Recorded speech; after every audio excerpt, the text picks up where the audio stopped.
One of the reasons why language learners cannot speak English in the exact same way as native speakers do is the fact that they use a lot of phrases, a lot of words that you can only find in textbooks. They do not learn the actual English phrases and idioms used by native speakers to sound more natural and speak English organically. And in today's video, I'm going to be focusing your attention on a couple of practical English idioms used by native speakers that you cannot find in any textbooks. Are you ready?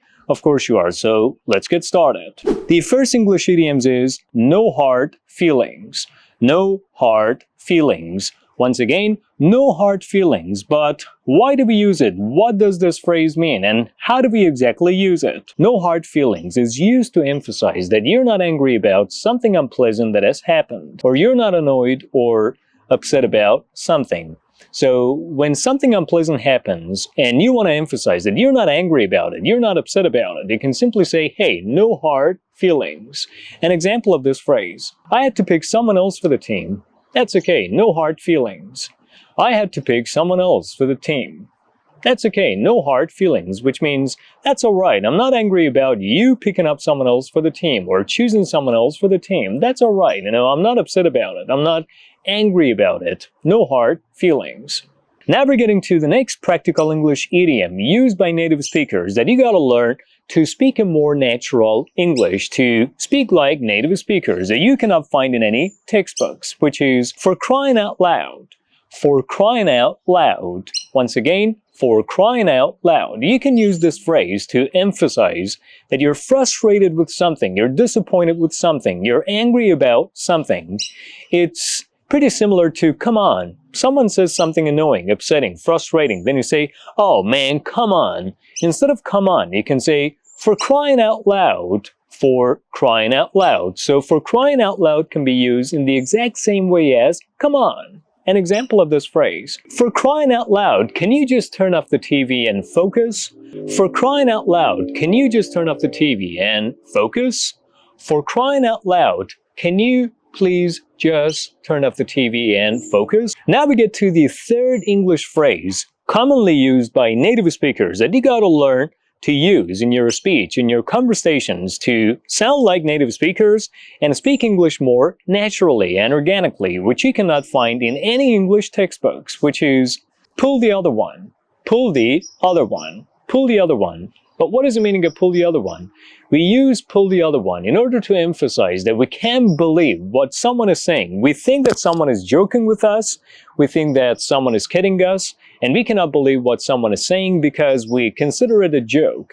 We just think that they're joking with us, they're not serious about it, or they're just kidding us. So you can say pull the other one instead of saying, hey, you gotta be kidding me, hey, you gotta be joking with me, hey, I can't believe you. An example of this phrase: you met Brad Pitt at the supermarket, pull the other one. You met Brad Pitt at the supermarket, pull the other one. You met Brad Pitt at the supermarket, pull the other one. Which means you're saying that you met Brad Pitt at the supermarket. I can't believe you. You gotta be kidding me. You gotta be joking with me. I can't believe what you're saying. I can't believe you. Pull the other one. Now we get to the fourth English idiom that you cannot find in textbooks, that you gotta learn to sound more natural and speak as organically as native speakers do, which is it'll be a push. It'll be a push. Once again, it'll be a push. We can use this phrase. We can say it'll be a push to emphasize that something is doable and achievable, but is a little bit difficult to manage, is a little bit difficult to do, or it takes time, effort, and energy. So when we say it'll be a push, it means it is possible for me to do it. It is manageable. It can be done. But the thing is that it is difficult to do. It is difficult to manage. It takes a lot of time, effort, and energy. An example of this phrase: finishing this project by Friday. It'll be a push, but I'll try. Finishing this project by Friday. It'll be a push, but I'll try. Once again, finishing this project by Friday. It'll be a push, but I'll try. Which means it is achievable, it is doable, it is possible for me to do, or I can do it, but it is a little bit difficult to manage. It is a little bit difficult to do. Finishing this project by Friday is a real pain in the neck.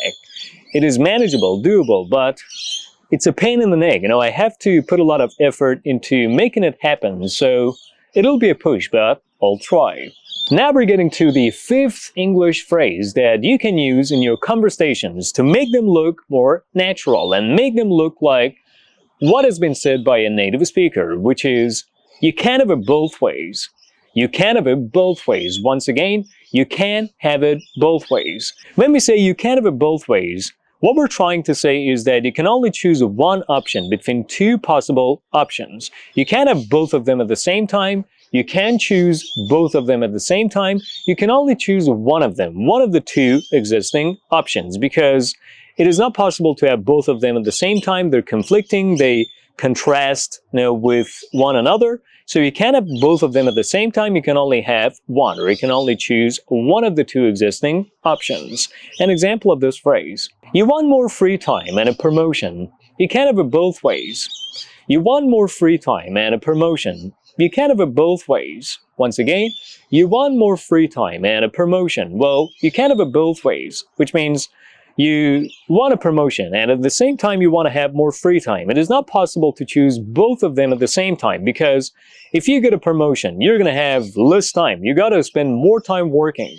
And on the other hand, if you want to have more free time, then you will not be able to get a promotion because you have to spend more time working. So these two conflicting ideas cannot happen at the same time. You can't have both of them at the same time. You can only choose one. You can either have all the time in the world, more free time, but not get the promotion, or you can get promotion but have less time and spend more time working.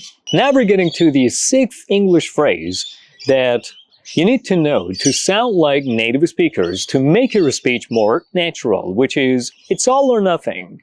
It's all or nothing. It's all or nothing. Once again, it is all or nothing. But what does it mean? Why do we use this phrase? Well, we use this phrase to emphasize that you should either do something completely, fully, and thoroughly, or should not even start doing it. You should do something completely and perfectly, or should not even think of doing it, should not even get doing it. Or you should get into something completely and fully, or forget about doing it. You cannot be anywhere in between, or it is not possible to do it incompletely and also, start doing it. So when we say it's all or nothing, it means you either do it completely, thoroughly, fully, or perfectly, or do not even start doing it. Do not even think about doing it. An example of this phrase: if we do this business, we go big. It's all or nothing. If you do this business, we go big. It's all or nothing. Once again, if we do this business, we go big. It's all or nothing, which means if you want to do this business, we go big. We either do it perfectly, completely, and thoroughly as best we can to the best of our ability, or forget about doing it, or do not even do it, or do not even start doing it. And now we're getting to the final phrase of today's video that you need to learn to speak English like native speakers, to speak English in the same way as native speakers do, which is to be easier said than done. To be easier said than done. Once again, to be easier said than done. But what does it mean when we use this phrase? What do we exactly say when we use this phrase? Well, to be easier said than done refers to something that is easy to talk about but is difficult to do, or emphasizes the idea that talking about something is way easier, far easier than doing it, than putting it into action. So talking about things is way easier than actually doing them or putting them into action. So it is easier said than done, or to be easier said than done means it is easier to talk about something than actually doing it. An example of this phrase: quitting sugar sounds great, but trust me, it is easier said than done.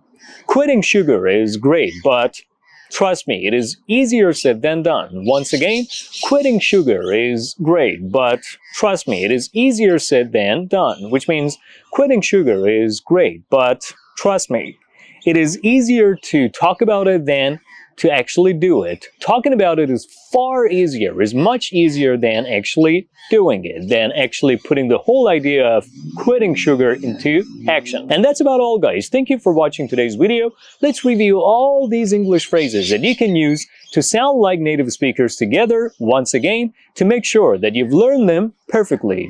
always keep in mind that all these videos are all about it's all or nothing. You should learn English completely, thoroughly, and to the best of your ability, or even forget about doing it, or not even start doing it. No hard feelings. No hard feelings. No hard feelings. For crying out loud. For crying out loud. For crying out loud. Pull the other one. Pull the other one. Pull the other one. It'll be a push. It'll be a push. It'll be a push. You can't have it both ways. You can't have it both ways. You can't have it both ways. It's all or nothing. It's all or nothing. It's all or nothing. Be easier said than done. Be easier said than done. Be easier said than done. And that's about all, guys. Thank you for watching today's video. Make sure you like this video in support of this channel and subscribe if you haven't done so already. I'll be back soon with another video.